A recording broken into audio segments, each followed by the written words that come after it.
it's very clear the party wants to do something a little different and hopefully a little bit better. At this time, I will step aside for others to lead. Well, that Michael Steele moments ago dropping out of the race to keep his job as chairman of the Republican National Committee. Steele asking his supporters to throw their votes behind Maria Sino. The debate happening as a schism develops between the religious right, the Tea Party, and the GOP establishment, with surely some degree of overlap in there, depending on which room you're in. With major donors abandoning ship and the RNC deeply in debt, Steele today saying it was time for him to, quote, exit stage right. And with us to mix it up are Ari Melber of The Nation and Krystal Ball, a former Democratic congressional candidate. And we welcome both of you. How are you? We were just having this conversation. How important is this? What does the RNC do? Well, the RNC basically runs the National Republican Party. So they certify the presidential nominee. They work with the states on setting the calendars.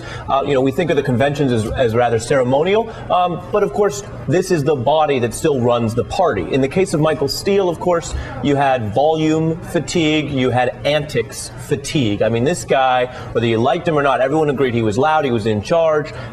He was someone who was at times the face of this party and at times the joke of the party. At the same time, Krystal, the Republicans had a heck of a nice election as a party. Ironic that the person who was in charge of the organizing group and the funding group, after a sweeping election result on some superficial level, is not even worthy of being considered for the job. I think it was hard for Michael Steele to point to any particular thing that he did to make that wave happen for them. It was a lot of other circumstances going on.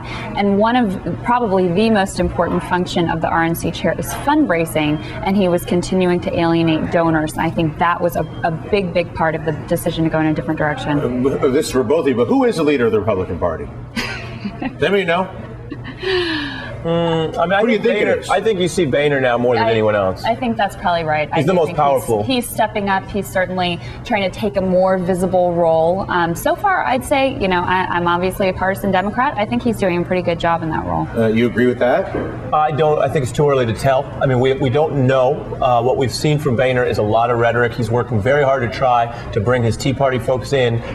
He sounds okay, but I don't think we know yet. He responded very well to the tragedy in Tucson. Right. I think I think he struck exactly the right tone. I think suspending the health care repeal vote for a week was the right thing to do. So he's showing some really. I kind of disagree. I don't think it matters. I mean, I think this is Washington thing, right? It's like, we're going to destroy the job-destroying bill. We're going to have this vote now. We're going to have it later. People don't care. That's a ceremonial, symbolic vote. It doesn't change anything on the economy, right? And so they said, we're going to do it later. Okay. I want to move to another question. How real is the fracture between the sort of social conservative, fundamentalist Christian version of the Republican Party, the economically conservative, what I would consider sort of valid Tea Party concern, that reflects perhaps some of my politics, but and the establishment GOP power base that's represented by whatever the legacy of Newt Gingrich and all the rest of these characters is? Who has the power and how real is the fracture?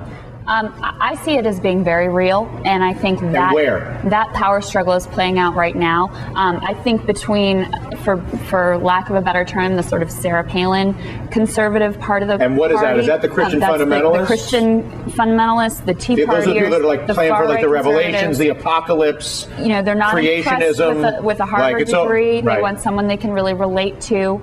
I think there's that branch of the party, and then there's the branch that really is very intellectual. They're more fiscal conservatives, but maybe not so hardcore on the social issues. I think that fracture is very real. I can tell you in my district, when I ran for Congress, I saw that very strongly. I had no chance with the people who were... With the social conservatives. Right, no chance. But economic conservatives would listen to you. Exactly. That's exactly right. Do you see the same split? Yeah, I think that's the split. I do think the Tea Party has had a huge impact on American politics here. I mean, I don't think this is just a matter of, Sarah Palin makes noise and people make jokes and the rhetoric here and there that's been, of course, getting a lot of attention. attention. I think when you look down in those races, particularly in the Republican primaries, where establishment candidates went down, right, what you saw was a new insurgency having that impact. And that, I would say, is different than today's news. Just this afternoon, as you reported, Michael Steele's dropping out, largely because he didn't hold on to the establishment, right?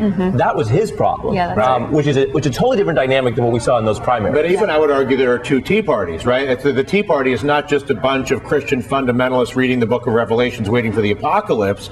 There is a huge portion of the Tea Party that, quite honestly, I have sympathized with from its origins, that's represented by people like Ron Paul or Carl Denninger, or so even the Tea Party itself seems to have a certain mixture of sort of the apocalypse, the world's going to end, I'm going to get mine and you're all going to die crowd, and those who would say, hang on a second, letting the government print money and steal all of our things is probably not a good thing for the country. Well, I had the opportunity to speak to a lot of different Tea Party groups, and I would say that division that you're painting is very much correct. There are a lot of people in there who are just very much concerned citizens. They really weren't that politically involved before. They're terrified that the country is going in a direction they're not comfortable with. The Tea Party was a way they could do something. The other group that you're describing were likely to have been involved in Republican politics previously. They saw the Tea Party as sort of the furthest right part of the Republican Party that they could get involved with, and that's why they're there. Right. Anyway, it'll sort itself out one way or the other. Enough with the Republicans. To the Democrats we go, and how they'll respond to President Obama's calls for a new tone in Washington. Many on the left today worried that the civil discourse will translate to Democrats caving to Republicans once again. What's the difference between civility and surrender when it comes to issues like debt, spending, Social Security, war, I don't know, torturing Bradley Manning before he's been tried? I guess both parties are into that, but you never mind. Since the Democratic Party is just as beholden to special interests as the GOP, just as bought by Wall Street and the healthcare interests as we've seen the past couple of years, will the civility serve as political cover, serving those special interests that continue to control both parties at the expense of the American people? Your thoughts on my suggestion here, which is, again, I can be very civil as I steal all of your money because I have all the leverage and I tell you don't have a job in a house. I'm very polite about it. I wear a nice suit. I maybe even give you a flower and just send you out. Or I could come in yelling and screaming. But either way, there's the core unfairness that is at the root of this country's problems must be addressed, whether it's done civilly or not. Well, I have two thoughts. The first is that this Democratic Party doesn't need a presidential speech as an excuse to cave on Social Security or the economy or anything or else. War spending or torturing Bradley Manning. Or civil liberty. So I think that's a long-running problem, regardless of recent history. Having said that, to your point, I think that we, in the media, definitely in our politics, make this constant confusion between policies and tactics. Okay, so when we talk about whether Sarah Palin did or didn't use a particular tactic and how she should be held responsible and what her response, that's all tactics. It may be important, but it's tactics. And the real questions that come out here, if you care about people getting shot, then you have to talk about gun control policies, right? Mental health. Right. If you care about where people are coming from and what kind of opportunities they have to get off a bad track, if it's coming from their own personal or psychological problems, which we said may be the case here, right? Then you have to investigate that and provide the funding and the system to deal with that. Those are But I guess my question is, because, and again, this is my bias, but I would argue that certainly as you see the war, the Democrats have shown themselves no different than the Republicans in their willingness to torture somebody like Bradley Manning, even though he's not even been tried at this point, or the funding. And Barack Obama said he never used emergency funding. That's the way that Bush did to pay for things. Well, there we are. We're using emergency funding to pay for things. My fear is that the civility mantra will be used as cover for the fact that, well, we have to be civil here, and we wouldn't want to fight about the fact that we're torturing Bradley Manning. Well, there's a difference between civility and centrism.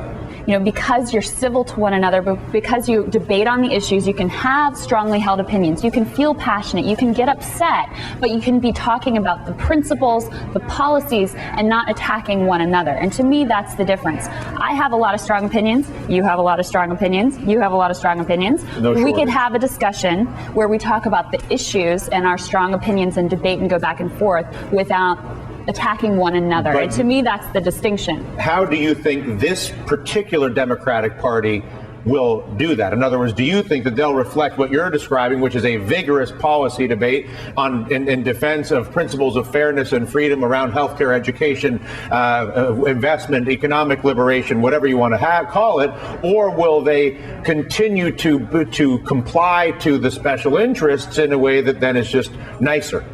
I'm an optimist, so I kind of have to hope that people will actually debate about the issues. And I think for our country, we have to hope that.